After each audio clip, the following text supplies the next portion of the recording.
कहानी भगवान की इच्छा। नदी में एक नाविक कुछ लोगों को नदी पार करवा रहा था। इन सवारी में एक साधु भी बैठा हुआ था। सब कुछ ठीक चल रहा था कि अचानक नदी में कुछ लहरें उठने लगी। तब नाविक ने कहा कि तैयार हो जाओ, क्योंकि शायद नाव डूबने वाली है। जिसको जिसको तैरना आता है अच्छी बात है, वरना बाकी के लोग प्रार्थना करो। नाविक की बात सुनकर साधु अपने पास रखे कमंडल से नदी का पानी भरकर नाव में डालने लगा।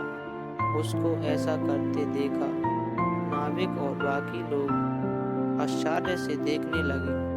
कुछ देर बाद ही नदी की लहरें शांत हो गईं और नाविक ने कहा, भगवान की इच्छा से अब हम सब बच जाएंगे, किसी को डरने की जरूरत नहीं है। यह बात सुनते ही साधु ने कमंडल से डाला हुआ पानी नाव से निकालकर वापस नदी में फेंक दिया। साधु को ऐसा करते देख नाविक ने साधु से पूछा कि बाबा, नाव डूब रही थी तब आपने नाव में पानी डाला, और अब जब नाव संभल गई है तो आपने पानी निकाल दिया। इसमें आपकी क्या इच्छा थी?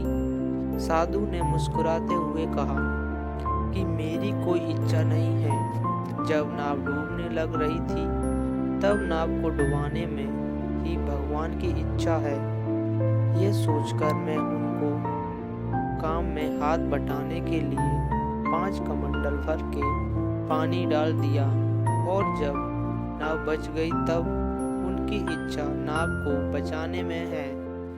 यह समझकर मैंने अपनी इच्छा उनकी इच्छा से मिला दी और नाव से पानी निकाल दिया। साधु की कोई इच्छा नहीं होती, भगवान की इच्छा ही उनकी इच्छा होती है।